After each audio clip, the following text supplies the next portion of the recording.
I live in the wonderful state of Rhode Island. I've been there for the last decade. And what I love about this place is it's so beautiful. The ocean is everywhere. After all, it's the ocean state. We don't have to go far to get to somewhere beautiful, to get to work even. So one day that changed. So my beautiful 5 to 7 minute commute became this 45-minute nightmare. And these signs went up, expect delays. It's a new bridge that's being built. Well, it's your fault that the bridge didn't work in the first place. And it's poor timing for you to have changed this bridge and tried to block the road that everyone takes right before the holidays a few years ago. So everyone was complaining, and I got to work and I would complain endlessly about the commute, and I would use it, frankly, as an excuse for my tardiness, which I'm known for. So as physicians, as healthcare providers, we love to complain. And frankly, we talk about things like black clouds, right? Who has a black cloud when they go on service? And every baby that could ever come in comes in and is a problem. We talk about full moons. Do we expect that at the full moon we'll have thousands of premature babies born? Well, some of us think, oh, it must be that full moon. We also think about having bad mojo. So if we're just riddled with bad luck. And frankly, every time that we complain, we feel like we're communing with other complainers. Who had the worst night? Who had the worst situation? All of that. And frankly, it's become almost habitual, isn't it? One day, as I was driving, again, my horrible commute, the sign changed, and it said, "Thanks for your patience," as a new bridge is built. Same traffic, same annoyance. However, I felt heard. I felt that my concerns were acknowledged, that someone thanked me for being patient. At one point in the early 2000s, Emmons and McCullough started talking about this in medicine, saying that it's much better to count our blessings and rather than count our burdens as a way to enhance the quality of our lives. So we talk about gratitude. What is gratitude? It's a feeling of appreciation and thankfulness. That's the first part. And the last part is it's consistently associated with greater happiness. That's a definition of gratitude. And we thought, at the time, we weren't thinking of gratitude in my department. We were thinking of burnout. So I invited someone to give us a retreat that was focused on burnout. And the person came and said, well, let's look at it from a gratitude mindset. And I thought, oh, come on.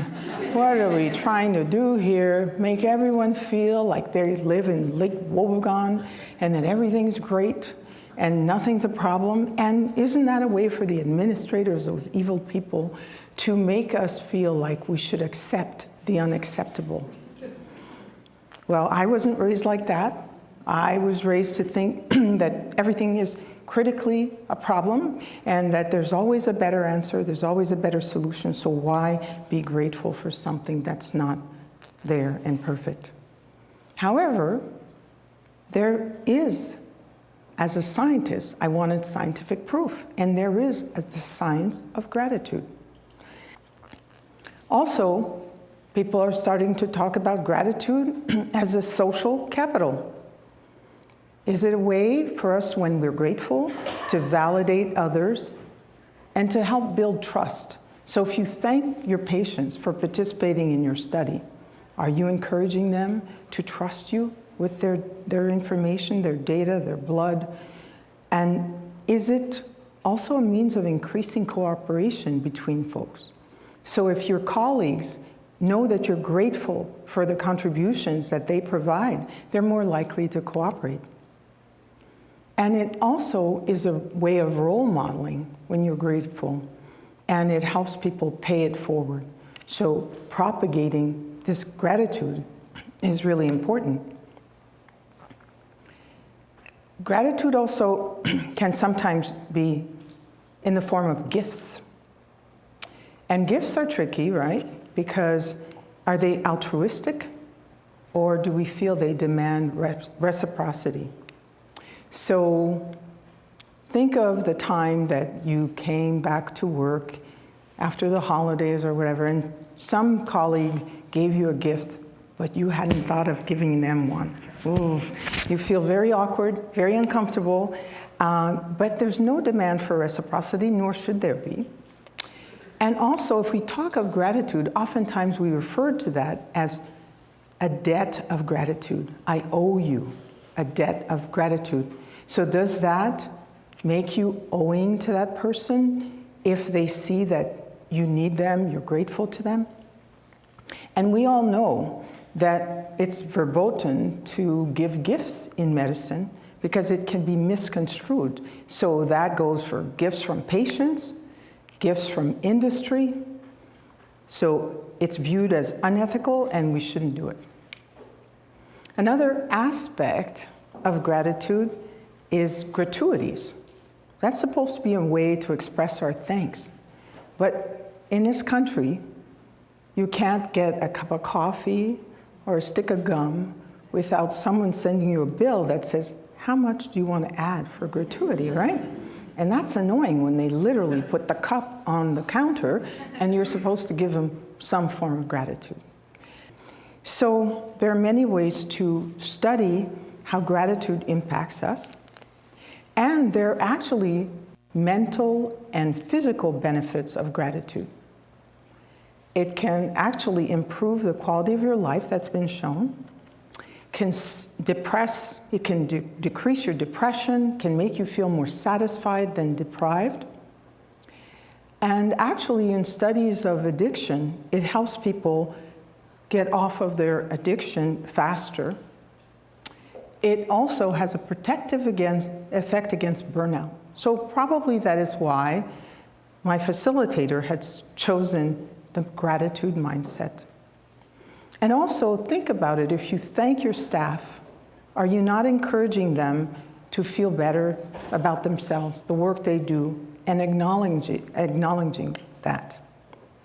So in a way, you're building what's strong rather than fixing what's wrong. Also, interestingly, I was pleased to see that there are physical health benefits. You can reduce hypertension, depression, you can accelerate recovery from illness. So these are all really important things to think about. I like this quote: "The foremost task of responding to illness and disability is to increase the generosity with which we offer our medical skill. But first we have to feel grateful to be generous of our skills." I'll divert briefly to this fear of gratitude. One day I'm perusing Facebook a few years back, and I see this quote come up on my feed. Lucia was cared for by Phyllis Dennery, and our family is so beyond grateful to her for saving our baby's life. 2 years later, on the anniversary of that child's birthday, another quote: "Phyllis Dennery, I don't even know how to put into words the gift you gave us." And on it went. I responded like this: fear, anxiety, worry. Oh my goodness, I'm not that person. Why would this person do this? This is cringe. This is embarrassing. I don't feel that I deserve this attention, and certainly not in a public space where I'm outed right? And so I was very ungrateful and ungracious when I wrote to her in the message. I said, please don't do that. I would do that for all babies, and I don't do that. That's kind of a little too much. And really, that wasn't gracious or grateful. We have to learn to accept gratitude with grace. And in a moment like that, rather than getting real uncomfortable with it, we should just say, thank you, and continue.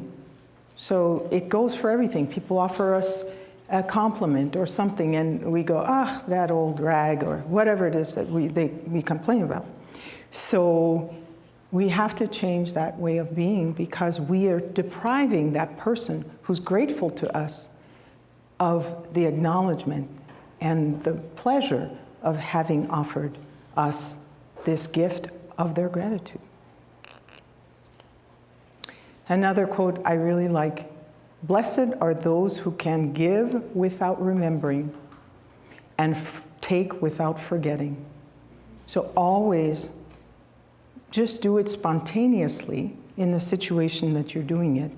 And then when you receive a compliment, don't forget that's a special gift to you as well. So, how do we become more grateful? How do we improve our ability to be grateful? Well, first, we have to stop complaining, and we have to be aware that we complain a lot. There's this whole website at complaintfreeworld.org. Yes, and you can take the 21-day challenge where you don't complain for 21 days. I can tell you I haven't tried that yet. It is scary, because who can do that? Not complain. It's worse than any diet you can imagine. So how do they have these little bracelets you can use that remind you to stop complaining.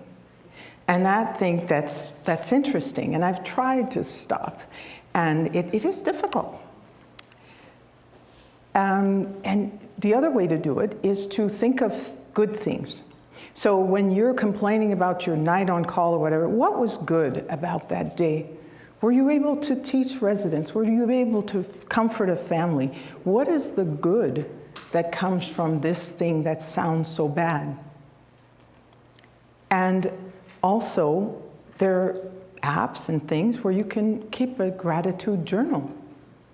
You can write every day as you get up, what am I grateful for today? And we try not to do, I'm grateful for world peace and all this. We want to do something a little more personal, something that relates to your life, not this grandiose thing. And keep that in your notes. One thing we started with our faculty meetings and our departmental meeting is a standing agenda item called Moment of Gratitude. You can imagine the reaction at first. Oh man, we have to do this. This is so corny, right? However, now people are used to it and come with thoughts about what they're grateful for to their families, their patients, their colleagues who have done something nice for them. And it actually decreases the tension and makes that meeting a lot smoother. I tell a brief story of a gratitude letter. So, I'm in a big rush. There's thousands of emails. So how do you respond to something by saying thanks in a nice way? So typically it's like, thanks, move on. However, one time I said to myself, well, let me try to do something a little different. This was a circumstance where my senior leader was preferring bonuses, and I didn't think mine was good enough, but I said I wanted to thank this person. So I started writing my letter, and then I said, let me ask ChatGPT how to write this better, how to add the flowers. That's what I call it. You add flowers. And what came back was this amazing, nice letter, a little too much, so I trimmed it out a little bit. But overall, it was a wonderful way of saying thank you for all you do, for all you've done for our system, etc. Right away, I got a response back. Oh, it's so great to acknowledge this. We've been working so hard. Thank you, thank you, thank you. So it worked. I didn't get a bigger bonus, but it worked. I got goodwill. So the other concept is that of counterfactual thinking. So instead of seeing something as a missed opportunity, as something terrible that was really disappointing, like you didn't get that big position or something, think about what if I had gotten that position? I wouldn't have been able to do this or that I'm doing now. And there may be a brighter side to the so-called negative aspect of this event in your life.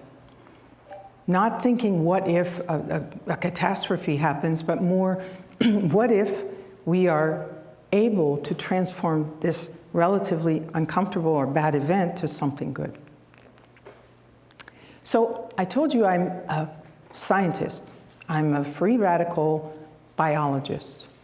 And I study free radicals. What are those? These are things molecules that are initiated by light or stress or something to have an unpaired electron. So they have this thing floating around that they don't necessarily need. So what they do is they partner with someone else and lead to another electron transfer.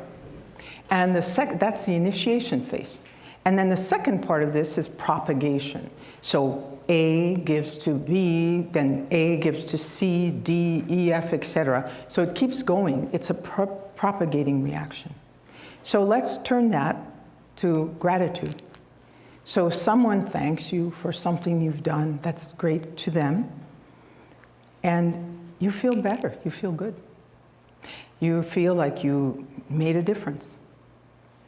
Or you start spreading gratitude. You thank people who have done good things for you, and now everyone starts feeling good and feeling better and being more cooperative and working with you.